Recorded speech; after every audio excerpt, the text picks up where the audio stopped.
Dalawa na yung brilyante ko, yes! Matutulog muna ako tapos hahanapin ko na yung iba.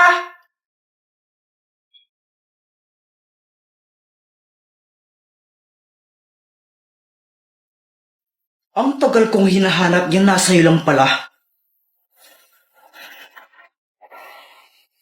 Mga brilyante, lumapit kayo sa akin.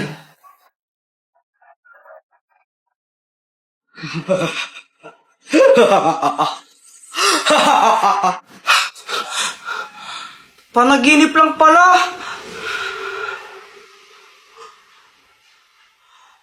Naku, hindi!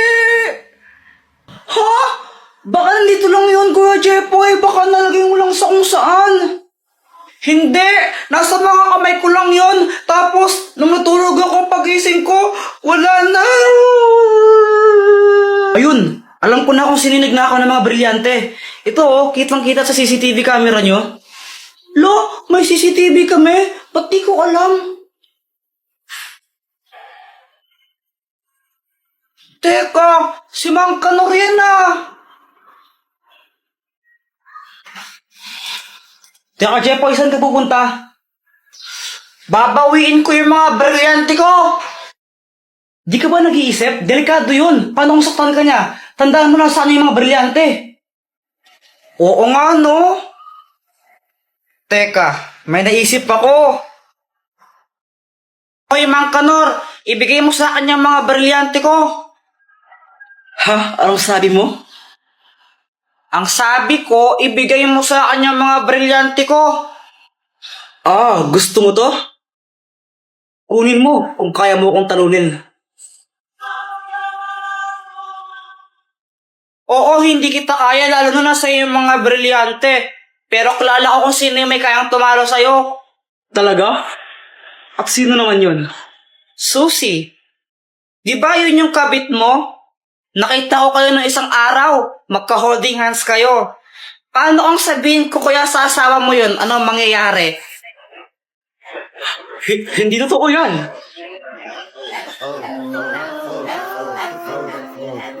Bleh! Bisit kang bata ka. Jepoy! Ah! Ano ba naman yan, Joanna? Matulog na ka lang, gugulo ka pa. Ano sasabihin mo ko, Kuya Jepoy? Si Jollibee, nagmamulto siya. Sabi ito sa napanood kong vlog, kapag daw kinain mo yung Jollibee ng 3 a.m., mumultuin ka ni Jollibee.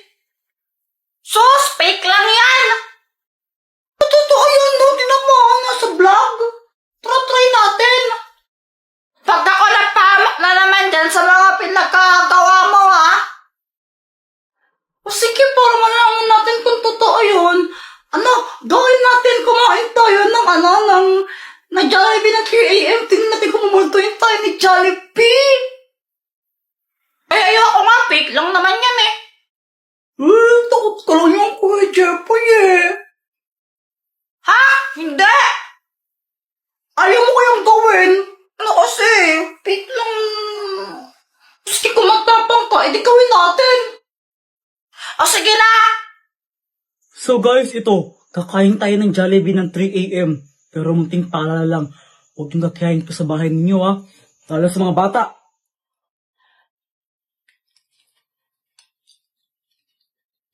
Kung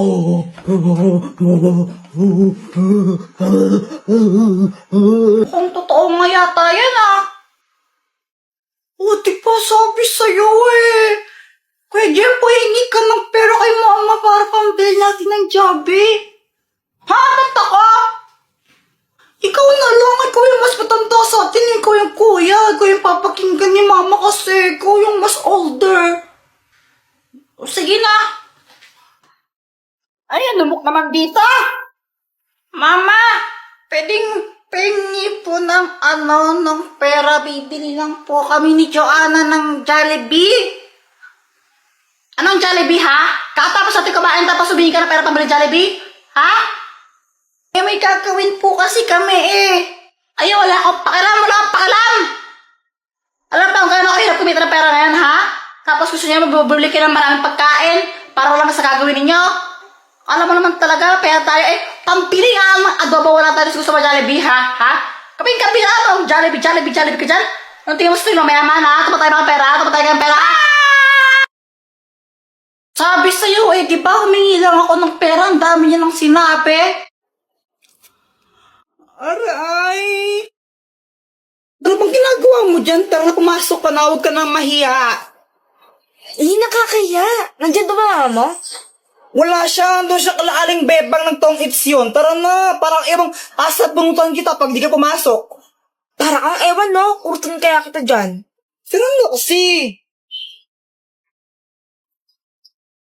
Kuya Jepoy siya si Pat, yung classmate ko. Gagawa ko ng project now eh.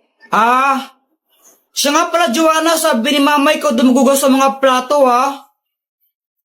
Whatever. Sige, pag di mo yun hugasan mo, sapakin talaga kita.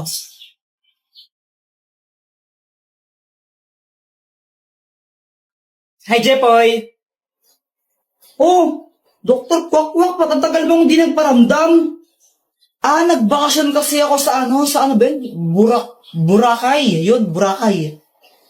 Bakasyon? Ang tagal mo naman ng bakasyon. Anong matagal? Ang bilis lang nun, no? Parang ilang araw lang yun eh. Sigurado ka? Huli kita nakita, grade 5 pa lang ako, no? Tapos grade 7 na ako ngayon. Ay, sorry na. Dr. Kwakwak, ay bago akong crush. Sino? Ayun siya, oh. Ayun ba? Yung kasama ni Joanna? Naniniwala na ako sa forever. Magmula Oo. kilala kita. Kala ko ba si Samantha yung crush mo? Oo, crush ko si Samantha, tapos crush ko rin yun. Ay, naku, parang baliw. Tulungan mo naman ako, baka may gadget ka dyan na pwedeng gamitin para i-crush back din ako noon. Ay, naku, ito na naman tayo. Gagamitin mo na naman yung mga gadget ko eh. Sige na, Dr. Bak, ang tagal mong di nagparamdam, tapos ayaw pa akong pairamin. Sige, ito na nga. Ang mahiwagang bola! Kapag binato mo to sa crush mo, magugustuhan ka rin niya. Basta tatamaan mo siya. Kumbaga, kapag tinamaan siya nito, magugustuhan niya kung sino yung nagbato sa kanya. Oh, nice! Salamat dito, Dr. Kwakwak, ha. Ibato mo na. Oo, ito na. Aray! Ang tangang magbato. Kuya Jeffoy, hindi ko lang na-realize. Crush pala kita. Papatay ako, patay.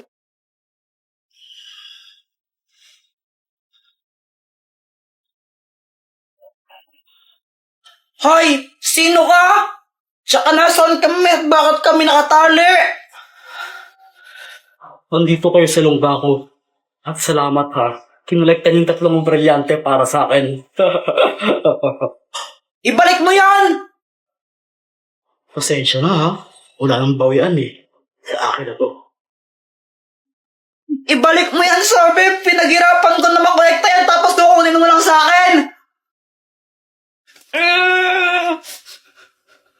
Kuya Jepoy, natatakot ako. Huwag kang matakot, gagawa tayo ng paraan para makataas dito. Jepoy, kapag nalagay ka sa alanganing sitwasyon o kaya kailangan mo ng tulong, isigaw mo lang ang Dr. Kwakwak, tulungan mo kami. Maliwanag? Okay! Dr. Kwakwak, tulungan mo kami!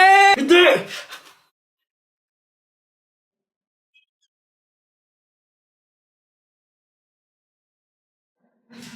Ano nangyari? Dr. Kwakwak, may lalaking kumidnap sa amin. Tapos, kinuha niya yung mga brilyante. Ano? Handa na ba kayong bawiin ng mga brilyante? Oo! Yes! Jepoy, gamitin mo to. Ang bahiwagang pamalo! Oh. Kapag hinampas mo yan sa ulo ng kalaban, mapapasunod mo siya. Sige, Dr. Kwakwak, salamat ha. O sige, good luck.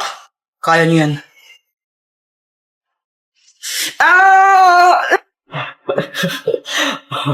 Ano? Kala mo may isan mo ako? Hindi mo ako kaya, huwag ka nang magpumilit. Aray! Aray! Yeah! Ibigay mo sa akin ang mga brilyante! Opo.